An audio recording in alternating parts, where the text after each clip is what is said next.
할렐루야. 우리 하나님께 영광의 박수 돌립니다. 오늘 우리에게 주신 하나님의 말씀은 에베소서 5장 1절에서부터 4절 말씀입니다. 에베소서 5장 1절에서 4절 말씀, 신약성경 315면에 있습니다. 찾으셨으면 우리 함께 하나님의 말씀을 봉독하시겠습니다. 그러므로 사랑을 받는 자녀같이 너희는 하나님을 본받는 자가 되고, 그리스도께서 너희를 사랑하신 것 같이 너희도 사랑 가운데서 행하라. 그는 우리를 위하여 자신을 버리사 향기로운 제물과 희생제물로 하나님께 드리셨느니라. 음행과 온갖 더러운 것과 탐욕은 너희 중에서 그 이름조차도 부르지 말라. 이는 성도에게 마땅한 바니라. 누추함과 어리석은 말이나 희롱의 말이 마땅치 아니하니 오히려 감사하는 말을 하라. 아멘. 하나님을 본받는 자가 되라 라는 제목으로 심우진 목사님께서 말씀 전해 주시겠습니다.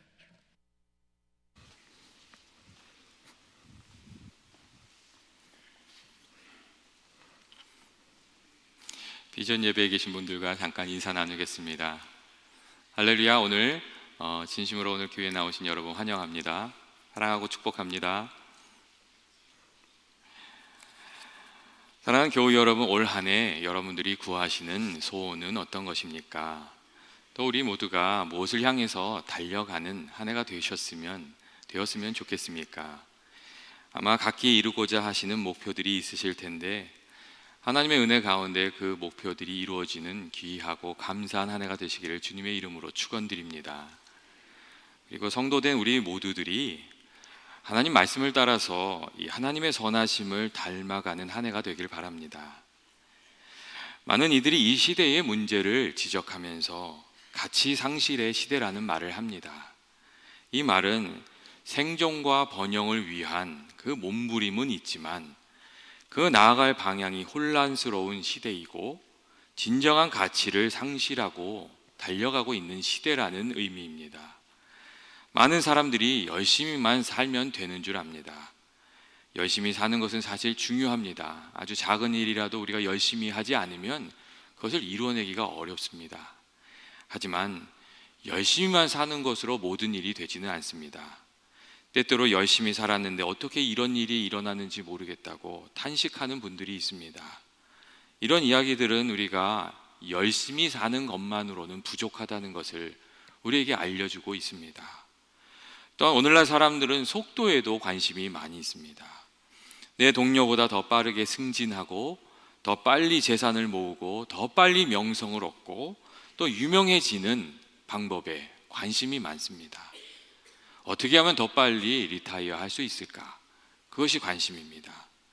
그런데 그 속도보다 더 중요한 것은 내가 지금 어디로 향해 가고 있는가 하는 것이고, 또 그것을 의식하면서 살아가는 것입니다. 큰 배를 이끄는 선장은 누구나 정기적으로 항해사들에게 그렇게 질문을 합니다. 이 배가 이치에 있는 좌표가 어디이고 이 배가 어느 방향을 하고 향해서 가고 있는지 그것을 시시때때로 묻습니다. 그런데 만일 선장이 배가 있는 위치와 방향은 묻지 않고 그냥 계속해서 최고 속력으로 나아가라는 말만 한다면 그 선장은 아마 자격이 없는 선장일 것입니다. 얼마 전에 인터넷에 고륙종으로 세상을 떠난 27살 호주 여성 홀리 부처의 페이스북 글이 많은 사람들에게 화제가 또 되었습니다. 그녀의 글 중에는 이런 말들이 있었습니다. 오늘 당신이 최악의 교통체증에 시달렸다든지, 미용사가 당신의 머리를 너무 짧게 잘랐다든지, 당신의 몸에 지방이 붙어서 뱃살이 출렁거린다는 것, 그런 쓸데없는 것들을 다 내버려 두세요. 당신이 이 세상을 떠날 때 그러한 것들은 전혀 생각나지 않을 것이라고 맹세해요. 그런 이야기를 했습니다. 그리고 그녀는 죽음을 앞두고 한 해 더 가족들과 함께 시간을 보냈으면 좋겠다고 그런 이야기를 남겼습니다. 진정 우리 인생의 소중한 것이 무엇인가 생각하고 그것을 위해서 살아가라는 이야기를 남겼습니다. 우리가 진정으로 살아가면서 추구해야 되는 것은 무엇입니까? 많은 이들이 행복이라고 말합니다.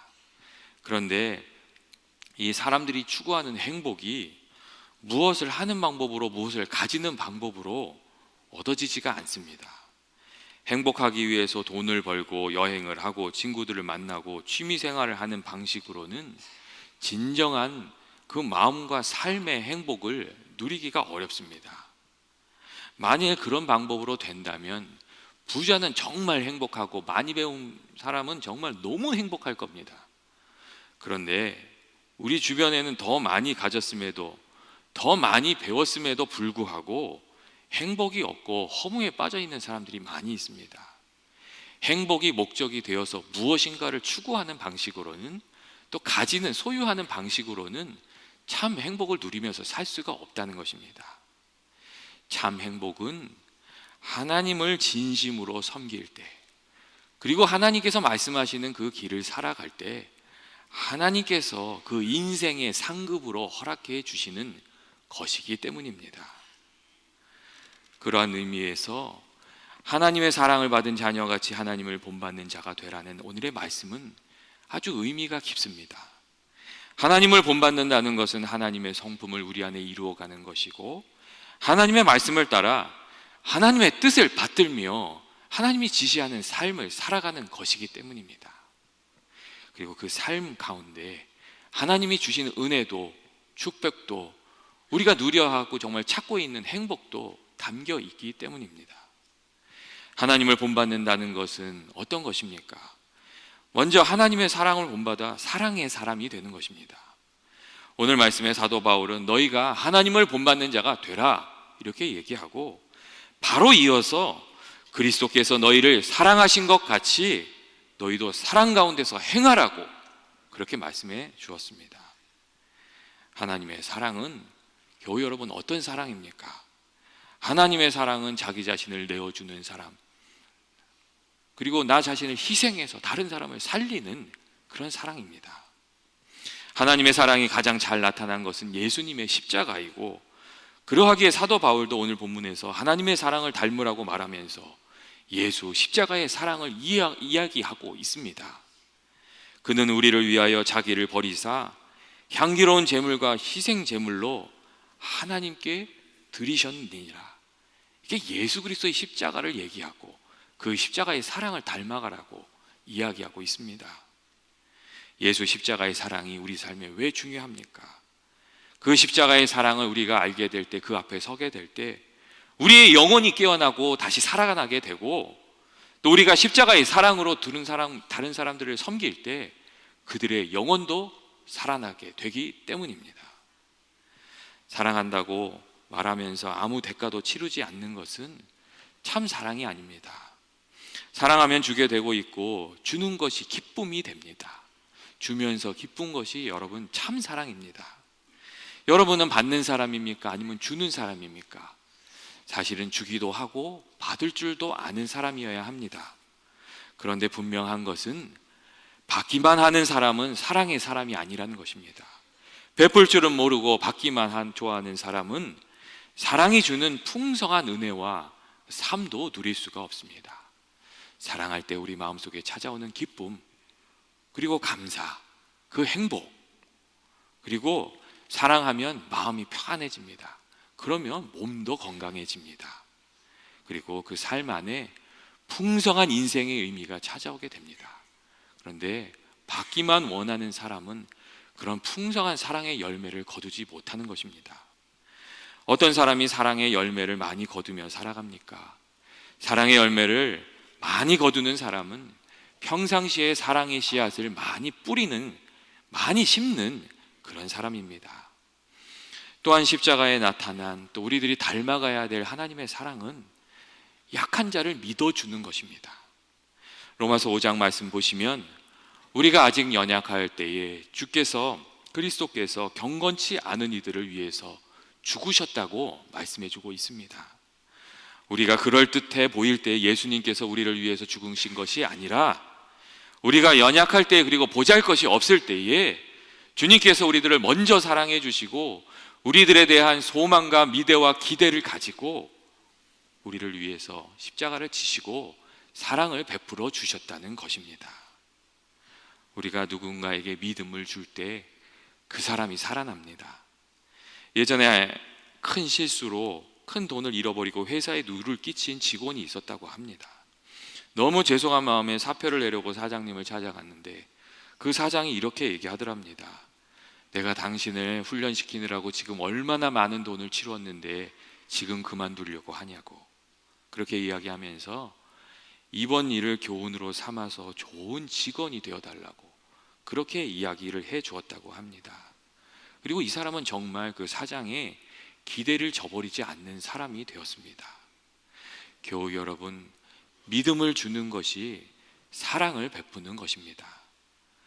우리들의 몸은 운동을 할 때 깨어나고 우리의 정신은 미소를, 또 우리의 영혼은 사랑한다는 한마디 말을 들 때 깨어난다는 그런 이야기가 있습니다.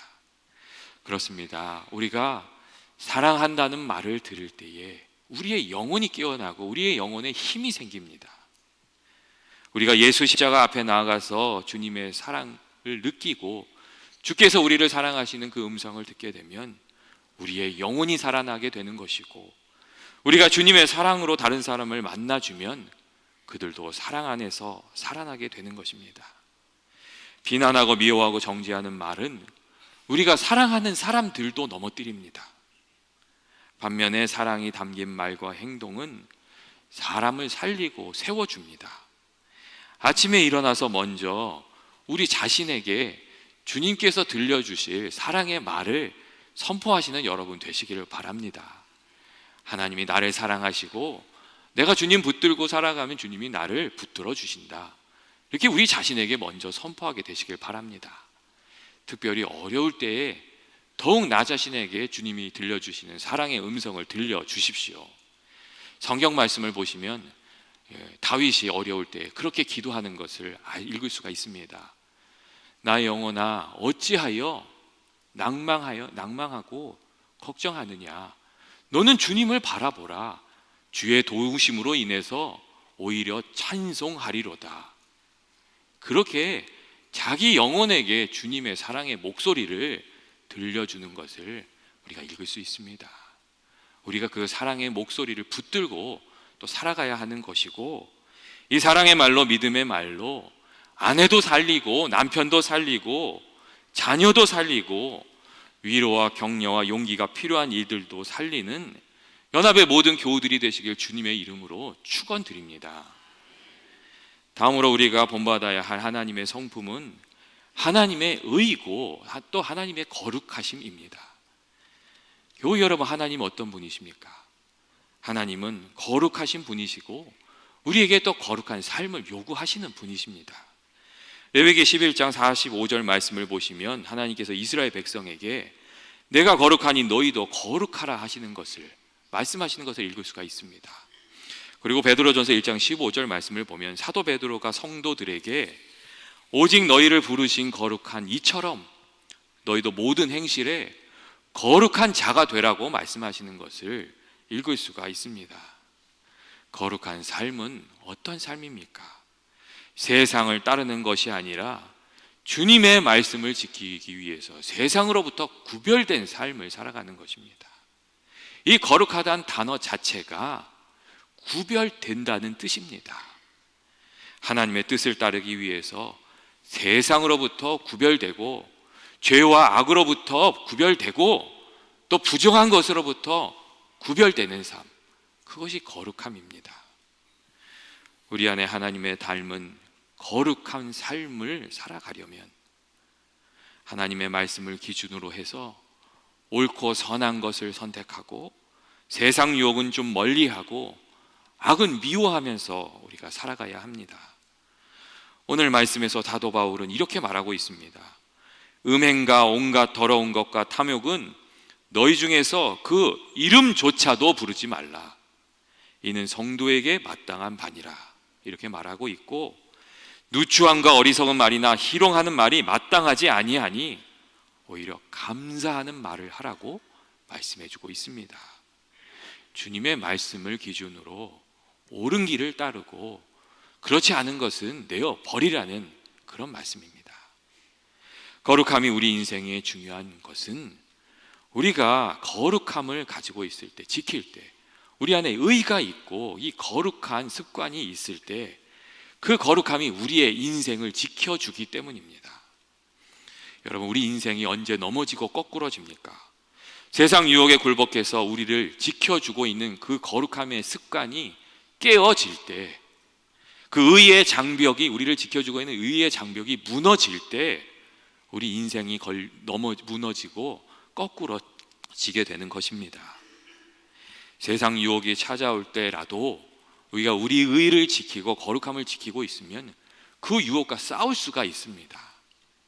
그런데 우리가 한 번, 두 번 그 유혹을 받아들이고 거기에 타협하고 넘어가기 시작하면 우리의 거룩함이 무너져 내리고 의의 장벽이 무너지고, 그 무너진 틈을 틈타서 사단 마귀가 찾아와서 우리들의 삶을 뒤흔들고 그 약점을 붙들고 넘어져서 계속해서 넘어지게 우리들을 만드는 것입니다. 또 그렇게 끌려다니다가 무너진 인생을 살아가는 분들도 많이 있습니다. 거짓말도 그렇고, 불륜도 그렇고, 도박도 그렇고, 미움도 질투도 그렇고, 여러분, 찾아올 때 잘 싸워내야 됩니다. 우리가 한 번이 무섭다는 것을 좀 생각해 볼 필요가 있습니다. 한 번 무너지고 나면 그 다음부터는 두 번, 세 번 무너지는 것은 일도 아니기 때문입니다. 우리가 하나님의 말씀을 따라서 의를 지키고 거룩함을 지킬 때 그 의로움이 우리들을 지켜주는데, 거룩한 습관이 깨어지고 나면 그때부터는 유혹에 사정없이 흔들리게 되는 것입니다. 만일 이미 그 문을 열어주어서 몇 번이고 실수를 했다면 그때부터는 아예 의뢰의 그쪽부터 문제가 생길 것이라고 생각을 하고 우리들의 마음을, 우리들의 인생을 단단히 지켜야 합니다. 그리고 주님의 말씀을 붙들고 기도하고 정말 이 성령 충만함을 받아서 이 무너진 의의 장벽을 다시 세워 나가야 됩니다. 그래야 우리 인생을 단단히 지킬 수 있는 것입니다. 또한 우리가 하나님의 말씀을 따라 거룩함을 지키며 살아갈 때 하나님께서 우리들의 인생에 복을 주시고 은혜를 주십니다. 거룩함을 지키는 인생, 하나님의 말씀을 따라서 선한 길을 가는 사람들을 성경은 어떤 사람들이라고 부르고 있습니까? 성경은 그런 사람들을 의인이라고 부릅니다. 그리고 성경은 아주 분명하게 하나님께서 의인의 길을 인정하시고 그들의 삶에 복을 주신다고 말씀해 주고 있습니다. 시편 26편 7절 말씀을 보시면 의인의 길은 정직하며 정직하신 주께서 의인의 첩경을 평탄하게 하시도다 하는 말씀이 있습니다. 하나님께서 의인의 삶을 평탄하게 하신다는 겁니다. 또 잠언 4장 18절 19절 말씀을 보시면 의인의 길은 돋는 햇살 같아서 크게 빛나 한낮의 광명에 이르거니와 악인의 길은 어둠 같아서 그가 걸려 넘어져도 그것이 무엇인지 깨닫지 못하느니라 하는 말씀을 해주고 있습니다. 그리고 시편 37편 25절 말씀을 보시면 다윗이 한 이야기가 있는데 이런 이야기가 있습니다.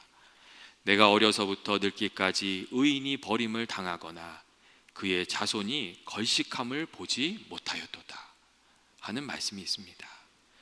하나님께서 주의 선하심을 따라서 또 주의 거룩하심을 따라서 살아가는 그 의인의 삶에, 그리고 그 가정에, 그가 경영하는 일에 은혜를 주시고 축복해 주셔서 잘 되게 하신다는 그런 말씀들입니다. 우리가 하나님의 사랑과 거룩하심과 선하심을 닮아갈 때 하나님께서 복 주시는 인생, 그리고 거둘 것이 있는 인생으로 우리들이 나아가게 됩니다. 하나님을 닮아가는 일은 우리의 인생을 복되게 하는 길입니다. 하지만 교우 여러분, 그 일이 저절로 되는 것은 아닙니다. 하나님을 닮아가려면 우리가 부지런히 하나님을 알아가야 합니다. 말씀을 늘 가까이 하고 하여서 읽고 또 묵상하고 기도하면서 하나님이 어떤 분이신지도 우리가 알아야 하고, 또 하나님께서 기뻐하시는 것은 무엇이며 하나님이 싫어하시는 것은 무엇인지도 우리가 배워가야 합니다. 그리고 그 말씀 앞에 서서 묵상하면서 하나님께서 내게 주시는 음성도 들으면서 살아가야 합니다. 하나님을 늘 가까이 하는 것이 하나님을 알아가는 길이고 하나님을 닮아가는 길입니다. 교우 여러분, 자녀들이 어떻게 부모를 닮습니까? 부모의 말을 듣고 부모와 함께 생활을 하면서 자신들도 모르는 사이에 부모의 생각도, 부모의 가치관도, 삶의 방식도 자녀들이 다 이어받게 됩니다. 우리가 하나님을 부지런히 가까이 하면 하나님을 우리가 자연스럽게 닮아가는 것입니다. 또한 우리가 하나님을 닮아가고자 한다면 좀 애를 써야 하는 때도 있다는 것을 생각해야 됩니다. 잘못된 습관을 버리고 좋은 습관을 가지기 위해서는 언제나 애를 쓰는 때가 필요합니다. 하지만 일단 우리가 수고하고 노력해서 거룩한 습관을 이루게 되면 그때부터는 그 습관이 우리들의 삶을 인도해주고 우리들의 삶을 지켜줍니다. 그래서 우리가 거룩한 습관을 가지기 위해서 우리가 좀 수고하고 노력하는 시간들이 필요합니다. 매일같이 기도하면서 정말 내가 씨름해야 될 것들 주의 은혜 허락해 주시도록 간구하면서 우리가 살아가는 그런 삶이 필요합니다. 예전에 어떤 분이 이런 얘기를 하시더라고요.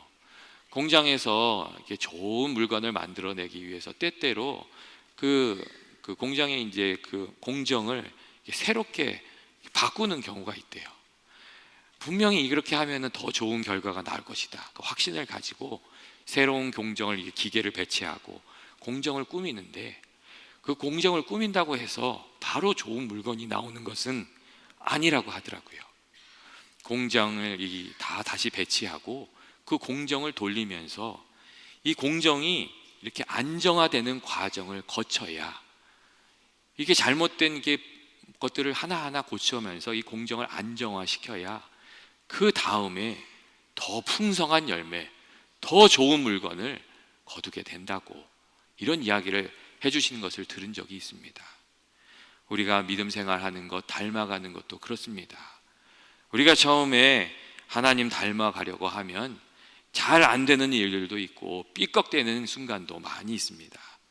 하지만 우리가 말씀을 생각하고 주님의 뜻을 생각하면서 계속 고쳐나가고 인내하면서 나아가면 어느 순간 우리들의 삶에 주님을 닮은 거룩한 습관이 자리 잡게 되고, 그때부터는 우리가 이전보다 훨씬 손쉽게 주님이 기뻐하시는 삶을 살아가게 되고 또 은혜를 누리면서 살아가게 되는 것입니다.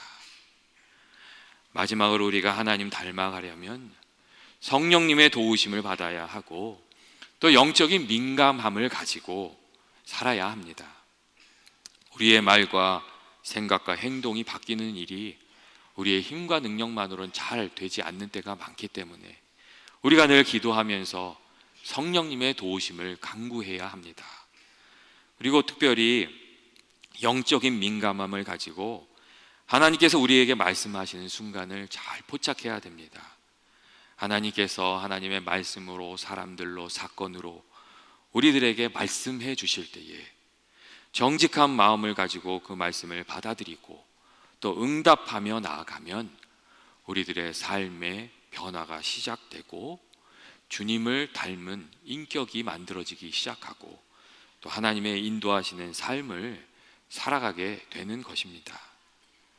하나님께서 우리들에게 무엇을 시작하라고 하십니까?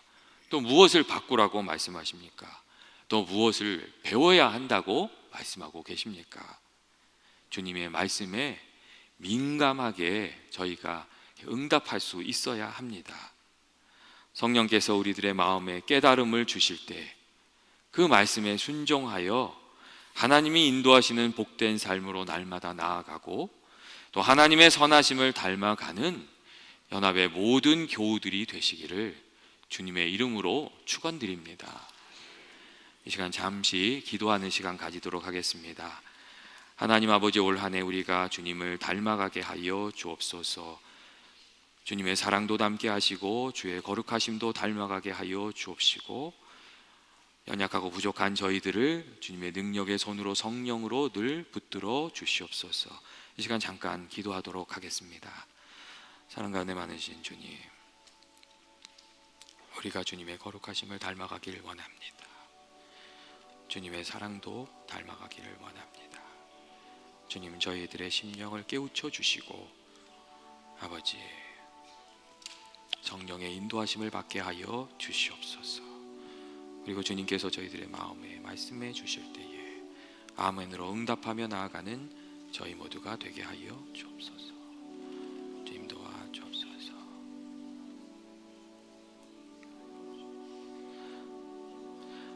주님 은혜 허락하여 주시옵소서.